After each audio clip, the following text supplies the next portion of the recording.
Starting a business is easy. Staying the course is the thing that takes grit. And the only way you're going to stay the course is if you have a solid foundation, knowing exactly who you are, knowing where you're going, and calling on that sense of purpose to get you through every single day. But if I can, you can. And if countless others before me have, so can you. It will be hard, but it's worth it.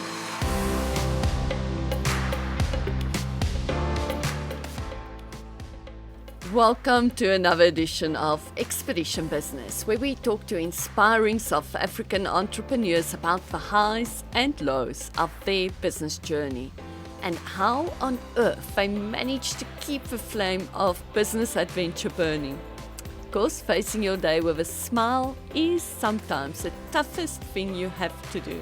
My name is Chantelle Venter, your host and the one privileged enough to be talking to Chantelle Botha. But before I introduce Chantelle to you, I would like to remind you to please subscribe, like, comment and share this podcast with as many of your friends and family as possible. Without your help, we cannot continue to share the amazing stories of our South African entrepreneurs. But back to why we are here today. Chantelle Botha, also known as a catalyst, is a powerhouse of transformation and unapologetic authenticity. Having overcome addiction twice and rebuilt her life with purpose, she now empowers others to reclaim their true identity. She's the author of Phoenix Rising and creator of Reclaim the Flame, a journey designed to help women embrace their full power and purpose. Chantelle's mission is to ignite flames of transformation worldwide. Chantelle, welcome to Expedition Business. Thank you, Christelle. I'm so excited to be here. And already we've gotten into some juicy nuggets before we started recording. So let the show go on. And it doesn't look like you are scared to share the juicy nuggets. Not at all. Not at all. You know what? The juicy nuggets is what's made me into who I am. And we can call them, quote, juicy nuggets. But let's be honest, they are messes. I have made plenty messes. I think you and I were talking about one of my previous bios that you found online, and I make reference to the fact that I have got a PhD, wait for it, in the School of Hard Knocks. Okay, so how does that work? So I'm going to come back to the fact that I'm a twice recovered drug addict. Chantelle doesn't learn. Chantelle has to bump her head hard and then sometimes do it again before the lesson starts sinking in. But again, I come back to this is what's made me into the person I am. And this is also the seat of my creativity. This is also what makes me into a good coach. It's what makes me a good leader because I've walked the road. I've faced pretty much anything you can imagine, got through it, come out the other side as a better person, a little battered and bruised at times, but I've done it.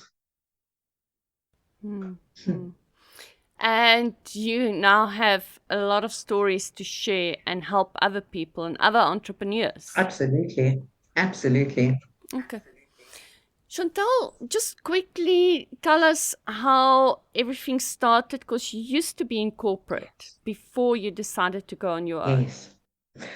So I owe everything to the proverbial midlife crisis. And when clients come to me and they say, I think I'm having a midlife crisis, I'm like, yes, this is great news. I've got you.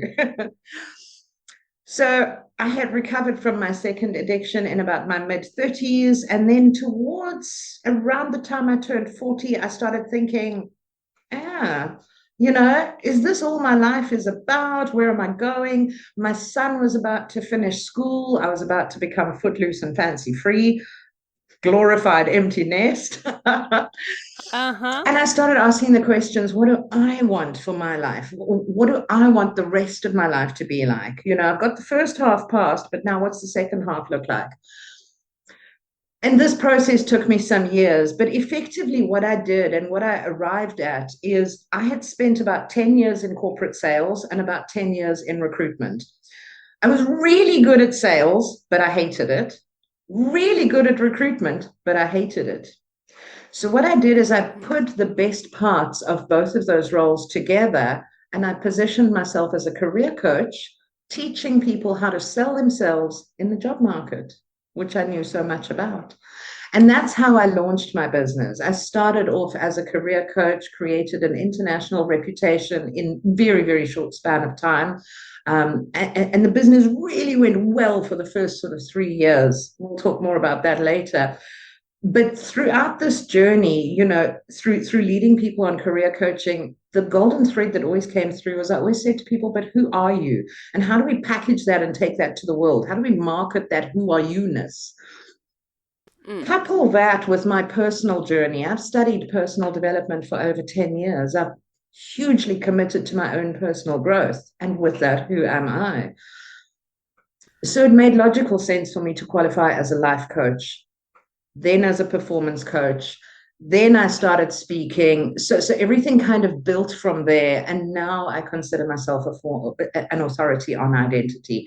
I love speaking about identity. I love showing people how identity impacts how we show up in the world. And ultimately, how we show up determines the response we get. So if you don't like the response you're getting, fix how you see yourself. It's that simple. So that was kind of a It long sounds answer. so There simple. you go. It does, doesn't it? Chantelle, just quickly, so in total, how long have you been working on your own? I started 2019, so it's nearly 6 years now. Okay. And any regrets? If we had had this conversation in 2023, I would have said to you, oh, yes. But we got through that. Right now, as I sit right now, no regrets whatsoever. Business is not a walk in the park. It's not sunshine and roses. And I think entrepreneurs need to recognize that. It's easy to start a business, but to stay through the tough times is hard. And 2023 was the year that I nearly lost it. My business was scaling rapidly and it just fell apart in 2023. So I've got over that hump, grown some more through it, but now I'm in an absolutely strong place, really, really good place. No regrets. Wow. So 2023 is not that long ago. No. How did you get through it? So to answer that question, I must give you a little bit of context in terms of what happened. I told you the business was really scaling. I'd grown my reputation. It was doing incredibly well. And around the end of 2022, I had an investor come on board. And I thought this was great. But you know what I didn't realize? All of a sudden, Chantelle had to share decision-making power and all sorts of ideas. And it wasn't my thing anymore. And in that process, I lost my sense of purpose. Things fell apart early 2023 with the investor, and with it, my confidence. So my confidence was at an all-time low. I thought, what am I doing? I had made stupid decisions, in the business. The investor was just one part of it, but I'd made a bunch of really stupid decisions. In 2023, I was in the job market. I was suicidal. I lost the plot completely. I just thought, you know what, this is not working. Business wasn't happening, but it was all due to how I saw myself. And that's why I have to preface that story with that shake in my confidence. I had lost that belief in myself, and that's what caused the damage of 2023. And it wasn't until I fixed how I saw myself towards the end of 2023 and probably up to about mid 24. So it's very recent. That things started flowing again. Mm-hmm. So I think people often think that once your business is going and it's starting to boom, that it's just uphill from there. And I laugh because that's exactly what I thought. I was smiling before 2023 hit. I thought, you know what? I have made it. I can't believe it's been this easy. It just flows. It's happening. But of course, as a baby business, right? The knocks have to come. But I think the lesson in that is mentorship is a big thing. With the investor, I did get some sort of mentorship, but I didn't have enough other mentorship, different perspectives. So mentorship is a big thing. But again, Christelle, you're going to hear, I keep coming back to this foundation of how we see ourselves. I lost my own routine. I lost my own identity in that process. And that damaged how I saw myself. And it wasn't until I started building up that foundation of purpose, of identity within myself, that I was able to turn things around. And you know what? Going forward, there are going to be other dips because I've started acknowledging that business is actually a roller coaster ride. As you achieve one goal, you're going to perhaps hit another dip, then achieve another goal. And as long as that graph is kind of always heading up, you're okay. But there's always going to be different challenges.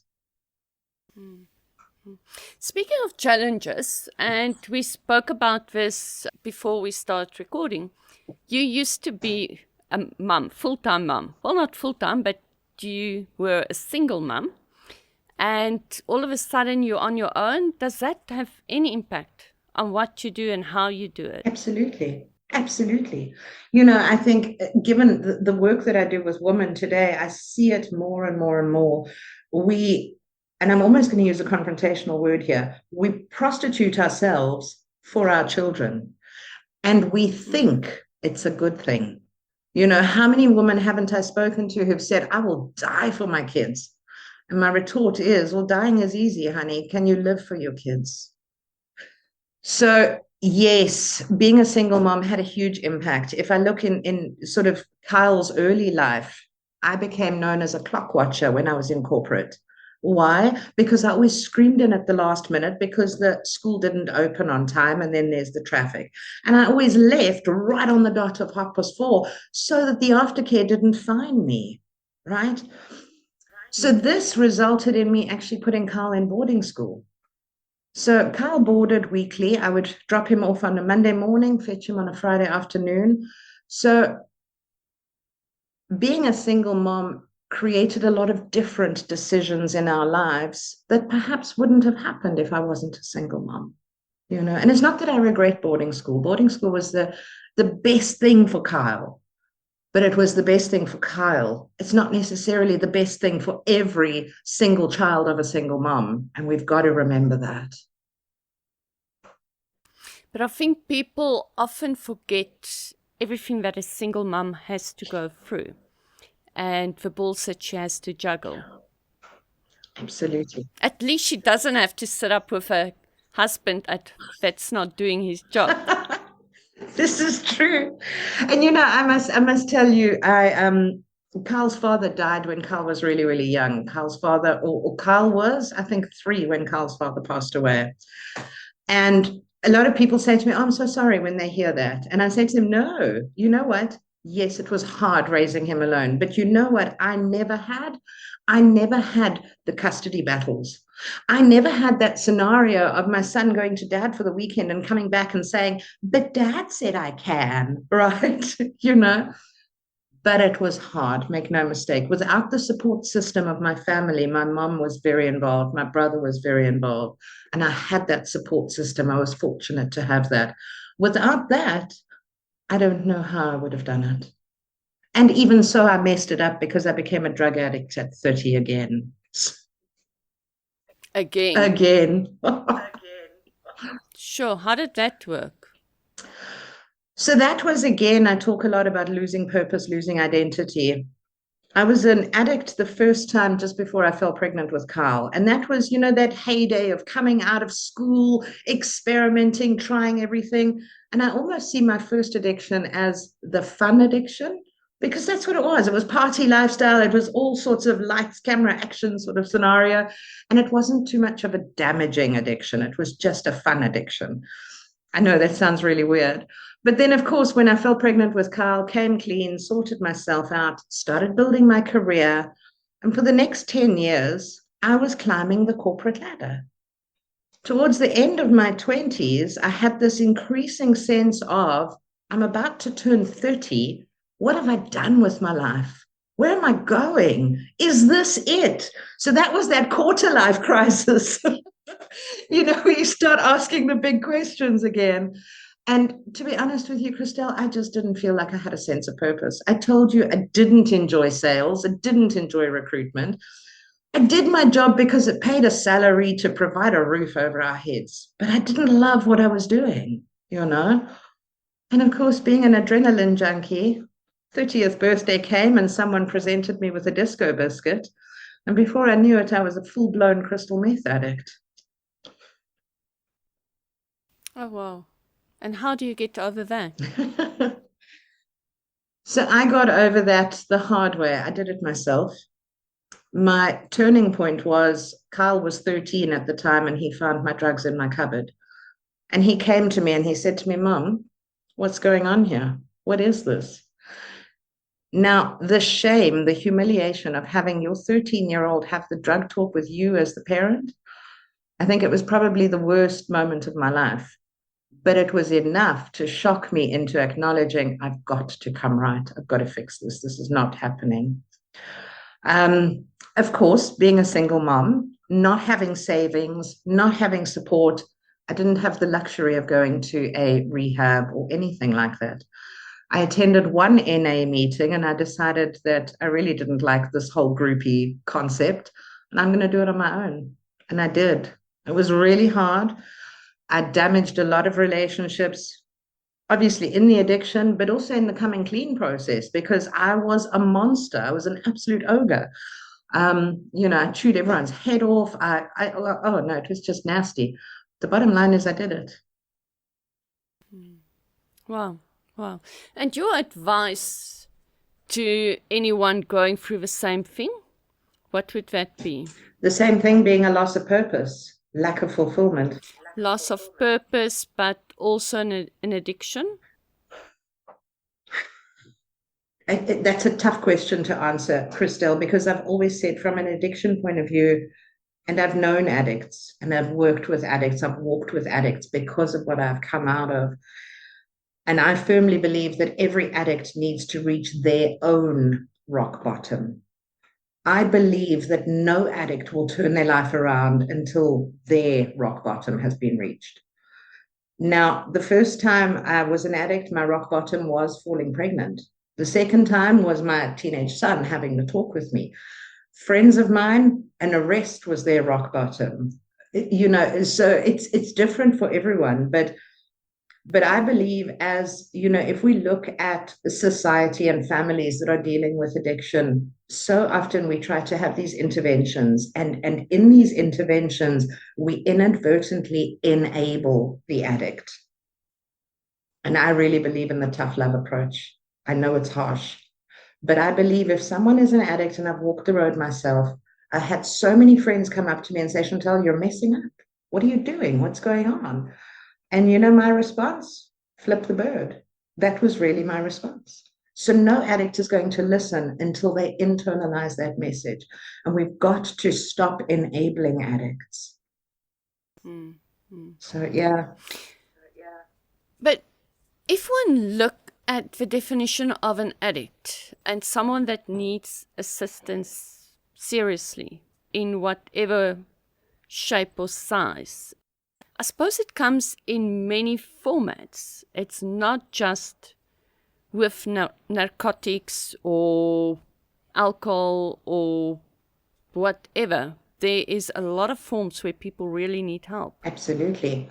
But the key is, and addiction is huge, and I'm so glad you raised that point, because it's not just substances. I am still an addict today. Sometimes Netflix gets its claws into me. And these are societally acceptable addictions, whether it's online shopping, whether it's Netflix, whether it's coffee. These are addictions. And you've got to ask yourself, is an addiction? So first of all, you've got to figure out or define an addiction. And I don't quite have the definition clear, but it's something that you feel like it calms you down. It's something that becomes, if you don't do it, you feel like you need to do it, right? So we might say, well, Netflix calms me down. But then an evening goes by where you don't watch Netflix and you feel there's something missing. That's warning signs. And then the last thing is it damaging your life? Are you doing this habit, this behavior at the expense of other healthier things? So if I'm turning down friendships and conversations, constructive conversations with people in favor of Netflix, then it's an addiction. But now to come to the heart of your question in terms of how we help the addict, first we define the addiction, but now from a help perspective, so many of us looking from the outside in want to help, but we've got to acknowledge we cannot help. The help request has to come from the addict. If the addict doesn't ask for help, the addict is not ready for help. I've got a friend who's fortunate, I don't know if fortunate is the right word, but the parents keep putting this person in rehab again and again and again. So where is this help coming from? The help is coming from the parents are saying, I'm going to help you. The addict is going, lacquer. No problem. I'll go dry out for a little while, but the addict hasn't made the decision to stop the behavior until we ourselves take full responsibility for our lives. And this is addiction as well as personal growth, business, all the rest of it. We've got to get to the point where we say, you know what, so far and no further. I want to change this. And that's when we can get involved from a help perspective. But I think it's very difficult to get there. It is. And to not want to get involved too much. It is. It is. And this is where the tough love concept is so hard. And I'll give you a sort of counterpoint. You know, my mom and dad didn't see eye to eye in terms of my first addiction. I think they were kind of going through a divorce or just before their divorce when I was the first time I was an addict. And dad was very much standoffish. And mom accused dad of rejecting me. And mom was very much in favor of supporting me and loving me and all the rest of it. But now how this played out is, if I look back on it now, mom enabled me because she used to bring me groceries. So, of course, grocery money could go to drugs, right? Dad maybe didn't interpret it correctly, but his whole stance was, I don't approve of your lifestyle. That's it, you know. So yes, there was some rejection in there, and there was some stuff that I had to deal with about that in later years. But in later years, I looked back and I said, you know, dad actually empowered me to make my own decisions. Because he said to me, girl, you've made your own bed. You've got the flat. You don't have money. You're messing up your job. Your choice. Don't come to me for help. Whereas mom used to secretly bring me groceries. Mom was enabling. And this is not a judgment. It's something we've discussed as a family. But it's very interesting how what was perceived as rejection behavior from dad was actually empowering behavior from dad. But hard. Very, very hard to do when it's someone you love. I can imagine. Chantelle, to what extent does all of these experiences motivate what you are doing today? Sure. I can do that. I can do anything, right? Okay. Christelle, I think the big picture is, and I've said it before, I've walked the road ahead of the clients that I lead. You know, not many or not all of my clients are addicts. Some of them are single moms, whatever it might be. But if we look at that fundamental thing that drove my behavior, it was a loss of purpose. It was a loss of identity. It was asking the big questions, whether it was quarter life crisis or midlife crisis, whatever it was. And for me, that is that fundamental thing. That is the thing that motivates me. Purpose is the thing that drives me. And you and I were even speaking about it before we started the show. And I said to you, whenever I do a podcast or something, I always ask myself, what is my purpose?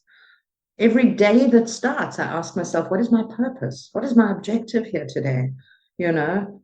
And for what it's worth, when I talk about purpose, when I teach purpose, I teach it in terms of 3 P words. So there's a bit of a process, okay, right? First P word is play, pleasure, process. So we've got to return to play. And for what it's worth, I always have play things on my desk. Okay. We've got to return to play. We've got to play with our careers, play with our relationships, play with play. Look at children, right, in a playground. As they play, they figure out what they like, they figure out what they don't like. That is the power of play.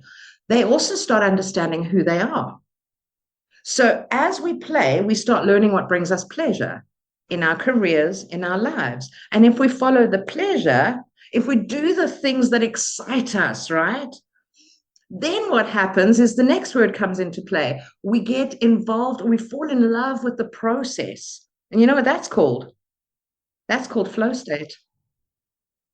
Okay. So if you want to create, if you want to live a purpose driven life, if you want to just do things that matter, right? Play, follow the pleasure, get lost in the process, enter that flow state. And that's where I've been for the last year. And it's amazing to see how my business has turned around in only a year, just shy of a year, through that attitude. And I suppose you've never considered going back to corporate. Yeah, no. You know what? It took me a long time to realize I'm not fit for corporate. I just don't fit the mold. And I think this is also why I didn't experience that sense of purpose and that sense of pleasure in corporate. I was always the square peg in the round hole. I can't tell you how many times I got sent home because your dress code is too eccentric, Chantelle, or your toenails are not painted, or, goodness sake. Okay. And I also dye my hair purple or pink or whatever as the mood strikes. I'm eccentric. I push boundaries. I ask questions. It's part of my personality. I was born to be an Okay. entrepreneur. I don't fit corporate. I've made my peace with that. Okay. That is so good to know. So you sort of answered the question, but just to take it all together, what makes you feel on top of the world? Play, pleasure. So I'm going to take it a step further. What I've learned in the last sort of year and a bit is that I've really dove into this embodiment concept. And last year, I realized that as dedicated as I have been in terms of this pursuit for personal development, personal growth, understanding the mind, the thinking, and how we start changing structures, what's happened for the last 10 years is I've been this disembodied head on top of a body. Everything's happened sort of from the neck up, and I haven't involved my body. As a Uh-huh. result of that, interestingly enough, in the last couple of years, I was classified as obese. I Yeah? yeah, I had high blood pressure. Health was just not working for me because you know what? I was neglecting my body so much. So I started learning about embodiment and I started incorporating this holistic way of living. You see, we are three parts: body, mind, and soul, or spirit, whatever you want to call it. And when we incorporate our body with our thinking, we can actually change belief systems. There's so much that can happen. We can access our intuition when we start involving our body. And I'm not making much sense, but hang on. Let me give you an example. Let me make it tangible. So Cool. what I started doing is I started following the play and the pleasure process, and I returned to dancing. I love dancing. I've loved dancing for years. So I didn't get to a point and think, you know what, Chantal, your health needs addressing. I just started dancing. I started following the pleasure. Out of that, I found a couple of other modalities that I enjoy. And so I mix it up a little bit. So I dance, I play poi. I've started running again, which is something I did like 10 years ago, or long time ago. But I don't look at any of these things as exercise. I actually look at them as pleasure, but also as meditation. So when I'm busy spinning my poi, for instance, that's when I get my best ideas in terms of how to coach a difficult client or how to write a talk that I'm preparing for. So you see how this embodiment practice it's been an exercise, but it's also been an intuitive thing where I've got more in touch with my intuition, more in touch with my creativity. And the result, of course, is I no longer have a high blood pressure reading and I'm no longer obese. That is fantastic. I was just trying to figure out how you must look like if you're obese. So I just can't imagine Round that. face, round face. Okay. Chantelle, just quickly, you talk about spinning your poi. Yes. What is that? So poi, you've got fire poi and you've got practice poi, right? So I've got a set of practice poi that is like socks with a tennis ball on the end, and you spin them. But now imagine if those tennis balls were fire. Now I don't have a set of fire. I used to do fire dancing when I was drugging. But I've returned back to that. I'm waiting for my first set of fire poi now, so I'm going to start with that.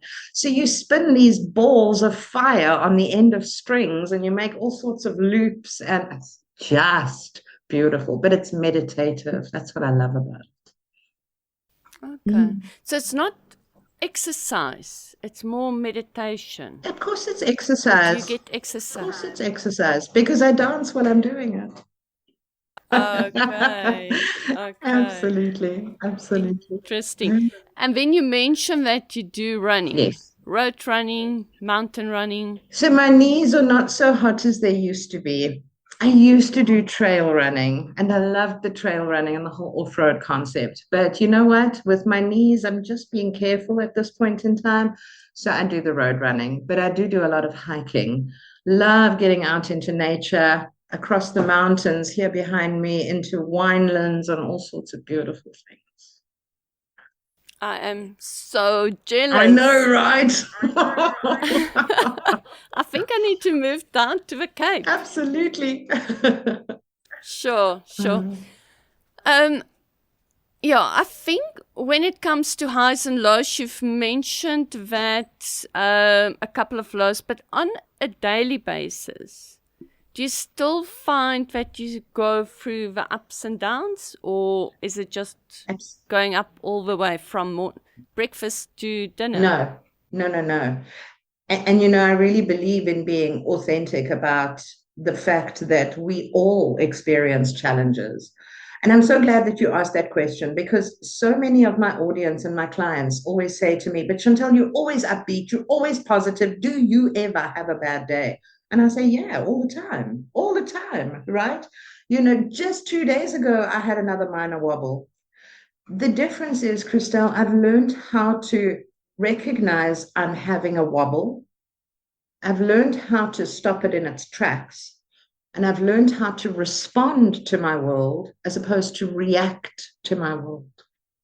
And that's why you will always see me positive, upbeat. You might see me emotional or a little bit less upbeat than I am. But yeah, the ups and downs are still there, but I've just learned how to handle them. And I've also learned not to identify with them. Shit's going to happen. Doesn't mean anything about me. It just means this is life, right? What we're going to do next. Mm-hmm. And that you're normal. Exactly. It happens to everyone. 100%. Because I think that is a big problem. We tend to think that it is not normal to have our dance, and that everyone else that is highly prestigious don't get the dance. Absolutely. And I think it comes back to this identification with it. If I look at 2023, when I told you I was suicidal, I identified with the downs. I internalized every rejection. I took it became a story. It became a narrative in my head. You know, this is not working. That means you're a mess. This is not working. That means you're a failure. So you see, here's the thing. Very often people will say, I am frustrated. No, you're not frustrated. You are feeling frustrated. That's when we don't identify with the emotion. And I'm very careful about the words that I use lately. I'm experiencing an obstacle, but I'm not blocked, because that's not part of my identity. Mm-hmm. And I suppose this is part of what you teach your students and what you talk about in your speeches. That's it. Absolutely. You've mentioned dancing and running. What other fun and exciting ways do you use to regroup and refocus and rejuvenate your soul? 4x4. Okay. I love. Where would you do that? Where? Yeah. In Cape Town. On the mountains here behind me. Do you want to still come down? So there's a couple of amazing 4x4 tracks around the area. There's one super one in Stellenbosch. There's another one out sort of Clip towards Hermanus. And there's one literally right behind my house that I can sometimes go to. So I love the 4x4ing. I love the beach. I love getting out into nature. And again, I find that from a productivity perspective, very often that perspective is all we need. And that also helps you just navigate, those ups and downs. And those ups and downs keep on Oh, coming. yeah. So you have to keep on navigating. Absolutely. But you know what's beautiful about it? It's fun, right? Just quickly, I met you at the Professional Speakers Association. What would be your biggest reason for being part of speaker organizations such as So I've always said, from a career coaching perspective, right? I've always advised my clients to get involved in their local or industry association because every single one of us wants to grow. And your industry association is going to provide education and networking. I don't care what association it is, whether it's engineers, whether it's speakers, every association provides education and networking. And that's the stuff that we need to grow. So now bringing it back to me personally, I have probably been speaking for about 10 years, sort of informally as part of my career here and there. And it's just something I do. And just over 2 years ago, nearly 3 years ago, I decided I want to formalize my speaking career. And that's why I joined the Speaking Association. You see, I was taking my own medicine. I was learning and I was networking. And let me tell you, Christelle, it has been the best decision I made. I'm part of the local association, PSA SA, but I'm also part of the international one, VSAI, Virtual Speakers Association International. And the connections that I have made, and just being able to have someone at the other end of the line to say, you know what, I would love to pick your brains about something. How do I tackle this? So that networking and that continuous education has been a game changer for me. Chantelle, just quickly, if you could be 20 years old again, what would you do different? So firstly, I don't believe in regret. I really believe it's a futile emotion. I'm here, I've done what I've done. How am I going to make good on it? Right. So if I was 20 years old, I wouldn't warn myself of what was coming. But what I would say is just be patient. Big, big, big roller coasters ahead, but just be patient. It'll all work out. So would you do anything different? No. No. Not. I think if you force me to acknowledge a regret, it's the relationships that I've burnt. And I've burnt a lot of relationships. Okay. But yeah, you know what? Again, it's part of the learning. Is it any wonder that one of my keynotes is called Relationship Unlocks Opportunity? That sounds like you can write a book about that. There you go. So if you have to choose your number one recommendation for entrepreneurs, what would that be? The journey starts within. It has to start within. As an entrepreneur, if you don't take care of you, if you don't support yourself, your identity, your sense of purpose, your personal development, and then your corporate development, you're going to fall flat. Every single one of the clients who come to me because they've neglected themselves. It's not rocket science, but a friend of mine, Ian Hatton, also in the speaking industry, he always says, and I always attribute this quote to him, your number one job today is you. That's it. That's it. We've got to prioritize it. So many people say, I don't have time to meditate or to do whatever your routine is, right? I don't have time. And I always say, well, those are the times when you actually need to meditate longer. Mm. Mm. We've got to fight for Absolutely. it. Mm. And don't you also think that people tend to, you were talking about your coaching clients, people tend to think you have to be really down in the dumps before you get yourself a coach? There is definitely a perception about, with regards to that. And interestingly, what I've noticed is that the South African market tends to veer on that side of the perception. The international market tends to veer on the other side, where a coach is someone who can take good and make it brilliant, right? And that's the international sort of perception. I'm generalizing vastly here, but the South African perception, unfortunately, we will catch up, is still that, well, if you need a coach, you've clearly got problems, sister. And while I'm on that subject, I'd like to just differentiate between coaching and therapy. Coaches help you look forward. Therapists help you make sense of what was behind. Now, in my coaching, we do talk about the stuff that was behind, but we're not here to unpack it. We're here to look at it and say, okay, that happened. Now, how do we move forward? So a coach is always looking forward. A coach is about where you're going, whereas a therapist is about where you've been. And people don't really realize that. So a very, very good point that you brought up there. And I was also, while you were talking, I've, for instance, at where am I now? 54 years of age. You got to start counting. Yes, I have to start counting. Got myself a coach for my running. Excellent. And a lot of people think I'm crazy. No. But I just find it so much easier with somebody helping me to get where I want to be. And you know what? South Africa is such a sporting economy or such a sporting nation. Think about it through the lens of sporting. The coach stands on the sideline. Your running coach is watching you. You're not watching you. You're so busy doing that you're not watching. And your coach will watch from the sideline and say, you know what, Christelle, I've noticed that you turn your toes a little bit inwards. What would happen if you turn them outwards? And you're like, oh, I do that? It's the same with coaching. Yes. We've got the benefit of perspective because we're looking from the outside in. And there's so much value in that. So well done. And people definitely don't understand the value of a business coach. I agree. That I see on a constant basis. I agree.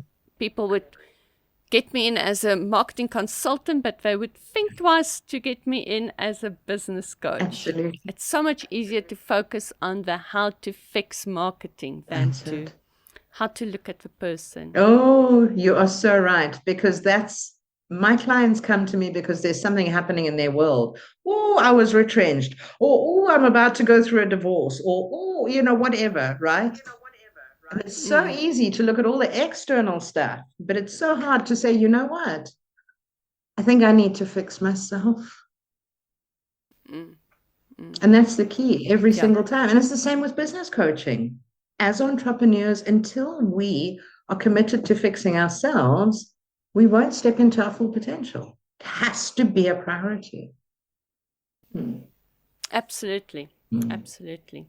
Well, that's one of the messages that we do at Expedition Business, that it's okay to get help. It doesn't mean you're down and out. You're just planning to be so much better. Yes.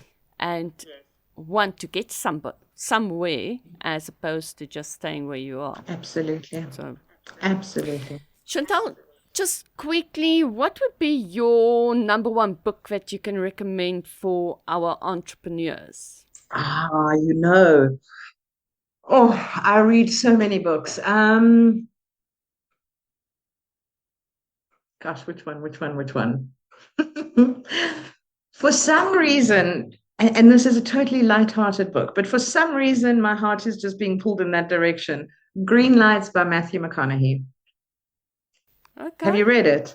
Well, no, okay. I haven't. Why should I read it? Fabulous. So I'm going to tell you. So he speaks about, in his sexy Texan drawl, right? And all my books I listen to on Audible. That's why I'm talking about how he speaks, because you can actually hear it. It's amazing. Do yourself a Uh-huh. favor. But he talks about life in the concept of red lights and green lights. So, like a robot concept in the South African concept. And he says, you know what? Oh, this happened. Green light, baby, let's go.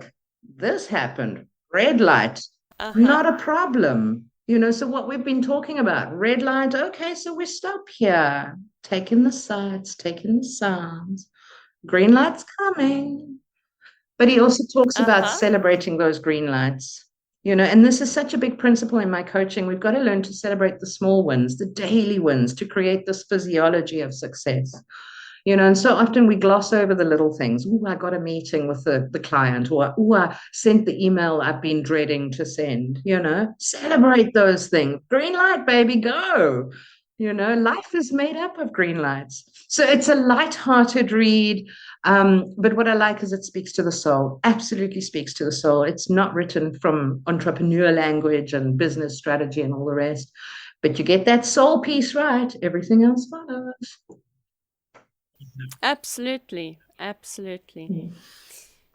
So you've mentioned that you are surrounded by all these amazing mountains, but if you look at the metaphorical mountains that you still want to climb within the next 3 to 5 years, what would that be? Um, so I've just signed with a publisher for my book. So that's coming Oh, out. Yeah, that happened yesterday. So oh, nervous, congratulations. excited, What all the is the feels. Thank title? you. Thank you. So that's coming out, and I really want to leverage that in the next couple of months. But that's sort of a small mountain, as it were. Um, Something that really came home to me yesterday is I've always, since I joined the association, I have wanted the CSP speaking designation, which stands for Certified Speaking Professional. Now, it's quite a thing to get the CSP. You've got to prove income, you've got to have the majority of your income from your speaking business, not from your coaching business. And I'm kind of at an equilibrium at this point in time. So it's quite a process, it's an administrative process. And I keep thinking, 5 year plan, Chantelle, 5 year plan. And just yesterday, the president of VSAI sent me a nudge and said, let's get your CSP ready for next year. And I thought, but you know what I did? I went and looked at it. And yeah, it means I'm going to have to pull some finger for the next couple of months, but I can do it. And again, you see, I've just challenged a belief system. I keep saying that's a 5 year plan, but I think it could be a 1 year plan. So that's my big mountain right now, taking this 5 year plan and turning it into a 1 year plan and making it work. Mm. And it sounds like if you put your heart and mind to it, you can achieve anything. Absolutely. Absolutely. It's just a question of when. Well, 6 months There from you now? go. There you go. How's that for a challenge? Taken. Taken. Let's do it.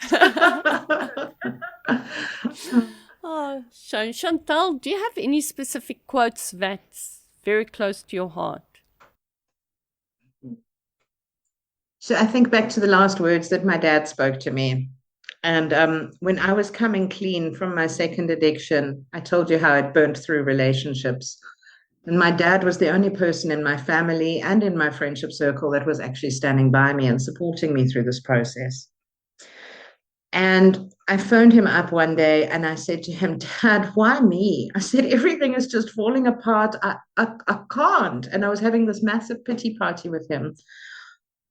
And Christelle, he said to me, Sean, stop asking why and start asking what next. And it kind of hit me here between the eyes. And I thought, okay, that I can do. But it became even more profound a few days later. Those were the last words he ever spoke to me. He died from a heart attack a few days later. Oh. And yeah, I honestly think those words were divinely guided, because those were the words that got me onto my personal development journey. Those were the words that got me onto the, Chantal, you've got more potential than this. There's more to this, what next? What next? What next? And what next is such a simple statement because it's not about that big CSP designation that I'm pursuing. It's about what is the next email that I send today? What is the next conversation that I have? What next? What do I do next? And it's about that, it's just that principle of momentum, just moving forward. And I think that has taught me to move from victim mode, why me, to victor mode, what next? Wow. Wow. From victim to victor. Absolutely beautiful. Oh my goodness. Yeah. Chantelle, thank you so much for your time. We really, really appreciate it. And yeah, I am just so grateful that I've asked you to join us today. Oh, Christelle, for Just me one too. Been amazing. final word of wisdom to our entrepreneurs. Starting a business is easy. Staying the course is the thing that takes grit. And the only way you're going to stay the course is if you have a solid foundation, knowing exactly who you are, knowing where you're going, and calling on that sense of purpose to get you through every single day. But if I can, you can. And if countless others before me have, so can you. It will be hard, but it's worth it.